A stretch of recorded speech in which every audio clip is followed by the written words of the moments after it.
দর্শক আমাদের সঙ্গে যুক্ত আছেন ক্রীড়া বিশ্লেষক জাফির ইয়াসিন চৌধুরী। জাফির ইয়াসিন চৌধুরী, আপনাকে স্বাগত একাত্তর খেলাযোগে। যে বিষয়টা নিয়ে আসলে আলোচনা শুরু করেছিলাম আমরা, যে বাংলাদেশের ক্রিকেট যে পথে হাঁটছে সেখানে ওয়ানডে ক্রিকেটে বাংলাদেশ দল অনেক বেশি উন্নতি করেছে বাকি দুই ফরম্যাটের তুলনায়। ওয়ানডে ক্রিকেটে আমরা দেখেছি যে আমরা বেশ কিছু, বিশেষ করে সব ফরম্যাটেই আমরা বেশ কিছু তারকা ক্রিকেটার আমরা পেয়েছি সময়ের সাথে সাথে। এই মুহূর্তে যেমন নেতৃত্বে রয়েছেন সবচেয়ে উপরের দিকে আমরা সাকিব, তামিম, মুশফিকদেরকে দেখি, কিন্তু যেভাবে আসলে এগোচ্ছি আমরা, সেই এগোনোর গতিটা কি ক্রিকেট যে গতিতে এগোচ্ছে তার সঙ্গে মানানসই কিনা আপনার কাছে একজন ক্রিকেট ফলোয়ার হিসেবে কি মনে হয়? প্রথমত সাফল্যের জন্য ইটস ভেরি ইম্পর্টেন্ট আমাদের যে ইনফ্রাস্ট্রাকচার আছে that needs to B developed. আমরা সবসময় একটা কথা বলে থাকি যে বাংলাদেশ টেস্টে এবং টি-20-তে তেমনটা ভালো না, কিন্তু ওডিআইতে they are very different team. So আমরা যেটা ওডিআইতে করতে পারতেছি at the moment, why can't we do it in the test and টি-20? ইটস দ্য সেম টিম যারা ওডিআইতে পারফর্ম করতেছে, এবং এটার একটা প্রাইম রিজন হচ্ছে the infrastructure. If you look at England and India, আমরা অনেকবার বলে থাকি যে তাদের মেইন টিম যদি নাও খেলে থাকে কোনো সমস্যা নেই, তাদের ব্যাকআপ আরও 2-3টে টিম আছে। The reason is they have got a very good infrastructure. If you look at India's Ranji Trophy তারা খেলে always. They have an IPL which goes on for 2 months, and IPL they always meet international players, and ওখানে তারা একটা অনেক ভালো experience পেয়ে থাকে, এবং as a result India T20 team is very good. Now from India to, if you look at England, আমরা দেখবো ইংল্যান্ডে সবসময় তারা county, glass, and then the 50 overs format, they are always into it. For an example, if any player pulls out, they don't have any problem because they have a lot of replacement for one single player. If there is no Butler, there is Bairstow. If there is no Bairstow, there is Tom Morse and a lot of other players, even in the T20 national team. And that is happening just because they have got a very good infrastructure. যেখানে তারা সবসময় টেস্টের মধ্যে আছে. They have been with the T20 for longer period of time, and that's why they are succeeding. So আমার যেটা মনে হয় যে it's very important at the moment we develop the infrastructure, and that's the only way we can proceed ahead. নিশ্চয়ই সেই বিষয়টা তো রয়েছে। জাফির, আমরা যদি একটু উপমহাদেশের হিসেবে আসি, আমরা দেখেছি যে ভারতে যখন লিজেন্ড ছিলেন সচিন টেন্ডুলকার, তিনি চলে গেছেন, তারপরে বিরাট কোহলি এসেছে, মহেন্দ্র সিং ধোনি খেলে গেছেন। আমরা পাকিস্তানে দেখেছি সাউদি আনোয়ার অবসর নেয়ার পরে বাবর আজমরা এসেছেন। এরকম রিপ্লেস আসছে একটার পর একটা, এবং রিপ্লেসমেন্টটাও হচ্ছে আসলে দারুণভাবেই। একজনের সঙ্গে যদিও আরেকজনের তুলনা চলে না, কিন্তু গ্যাপটা তো খুব সুন্দরভাবে পূরণ হচ্ছে। বাংলাদেশের ক্ষেত্রে কি গ্যাপটা পূরণ হওয়ার কোনো পরিস্থিতি আসলেও তৈরি হয়েছে কিনা? তামিম ইকবাল চলে যাবেন কিছুদিন পরে, সাকিবেরও বয়স হয়ে গেছে, তাদের জায়গাটা এরকম লেভেলের বা তার চেয়েও তো বেশি ভালো খেলা প্লেয়ার আমাদের প্রয়োজন ভবিষ্যতের জন্য। সেরকম কাউকে কি তৈরি হতে দেখছি আমরা চোখের সামনে? আপনি যে প্রশ্নটা করেছেন, it actually depends entirely on the infrastructure, to be honest. এখানে আমাদের যে বোর্ডের ইনফ্রাস্ট্রাকচার, আমরা যদি আমাদের পাস্টেও দেখি, আমাদের আন্ডার-19 সাইডগুলো অনেক ভালো করেছে, and that's just because under-19 এর সাথে the plans they had, those were very special. তাদের মনে হয়েছে we need to focus on the entire camp. Now after the under-19 is gone, it's very important BCB have 2-3 more teams, এবং তারা যেন তাদেরকে throughout the year পরিচর্যার মধ্যে রাখে, and then what happens is they have a very strong backup team, and যখন if any one of the player pulls out, they will be having the player to replace them out. But at the moment যেটা হচ্ছে যে, for an example, আমরা যদি বাংলাদেশ থেকে আমাদের বিপিএলটা continuously হচ্ছে না।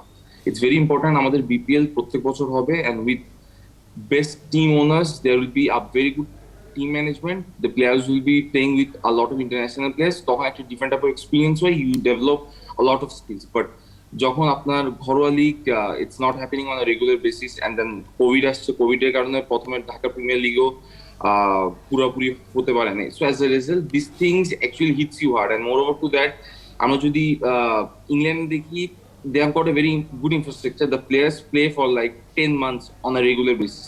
So আমাদের যদি সেই ইনফ্রাস্ট্রাকচারটা থাকতো, তখন আমাদের we would have never thought about all this, কারণ আমাদের কাছে সবসময় রিপ্লেসমেন্ট রেডি থাকতো।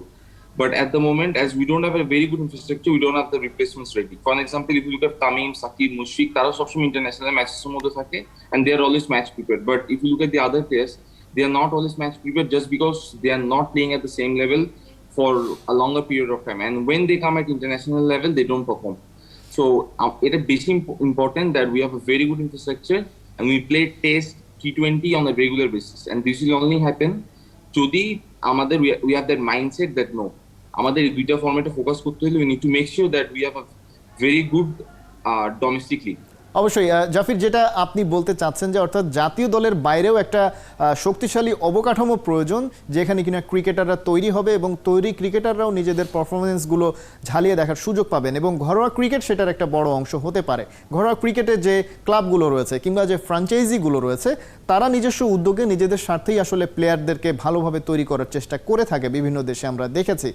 কিন্তু বাংলাদেশের ঘরোয়া ক্রিকেটের যে অবস্থা, আমরা বিপিএলের কথাই বলি কিংবা অন্যান্য যে ঘরোয়া লিগের যে ম্যাচগুলো হয়, যে টুর্নামেন্টগুলো হয়, সেগুলোর কথাই বলি, দলগুলোর মধ্যে কি সেই প্রতিযোগিতা আছে কিনা, প্লেয়ার তৈরি করার প্রতিযোগিতা যেটাকে আমরা বলি, সেটা কি চোখে পড়ে কিনা?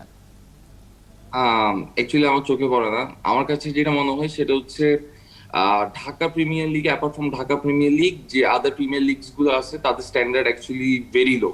ঢাকা প্রিমিয়ার লিগের standard is very high at the moment, but apart from Dhaka Premier League, if we look at the other leagues, maximum league apna foreign player allowed now.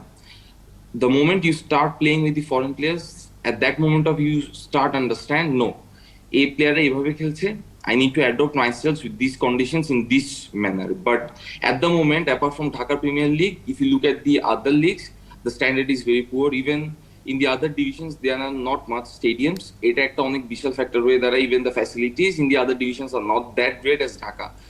যখন আপনার ঢাকার বাইরে you start developing your stadiums, the facilities, the training facilities, the gym, the environment, তখন you know that the players will be more interested, the players will be more active, players will show more effort. Now what happens is, the players apart from Dhaka division, they always tend to come in Dhaka just because Dhaka the facilities অনেক ভালো. So at the moment এটা অনেক গুরুত্বপূর্ণ যে আমাদের ঢাকার বাইরে প্রত্যেকটা ডিভিশনে we have the same equal facilities, and এই জিনিসটা আমরা যদি লক্ষ্য করি, we will see this thing in Australia, England and India, and that's why they have the best teams in all the three formats. So infrastructure, like I have said at the very beginning, it's very important in every sector, from stadium, gym facilities, training facilities, and then different setup, different clubs, and then you need to have international players around you, then only you can shine.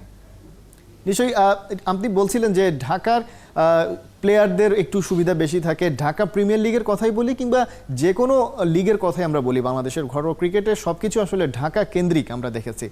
সেক্ষেত্রে ঢাকার বাইরে যদি বিষয়টাকে ছড়ানো যায়, সেক্ষেত্রে নতুন player তুলে আনাটা বিসিবির জন্য বলি বা কোনো ফ্র্যাঞ্চাইজি বা ক্লাবের জন্য আরেকটু সহজ হবে কিনা? Obviously that will be very easy, but you really need to work hard for that. Dhaka, when now at the moment আমরা যেটা করতেছি সেটা হচ্ছে we are always based on Dhaka. We always look up to Dhaka Premier League. All players throughout the season, they always want to perform in Dhaka Premier League. That's the only motive they have got. যদি আমরা নিজেদেরকে মনে করি no, আমাদের সবগুলো ডিভিশনে perform করতে হবে, we need to play in all the divisions around, and the board forces this entire thing to the players, and they pay well and make sure that the facilities are very good, things can be very different in all the three formats for Bangladesh cricket. নিশ্চয়ই জাফির ইয়াসিন চৌধুরী, অনেক ধন্যবাদ আপনাকে আমাদের সঙ্গে যুক্ত হওয়ার জন্য। আমাদের সঙ্গে এতক্ষণ যুক্ত ছিলেন ক্রিকেট বিশ্লেষক জাফির ইয়াসিন চৌধুরী। আমরা আলোচনা করছিলাম যে বাংলাদেশের ক্রিকেটের যে উন্নতির যে ধারা, সেটা আসলে কতটা গতিশীল ক্রিকেটের অন্যান্য অংশের, বিশ্বের ক্রিকেটের তুলনায়।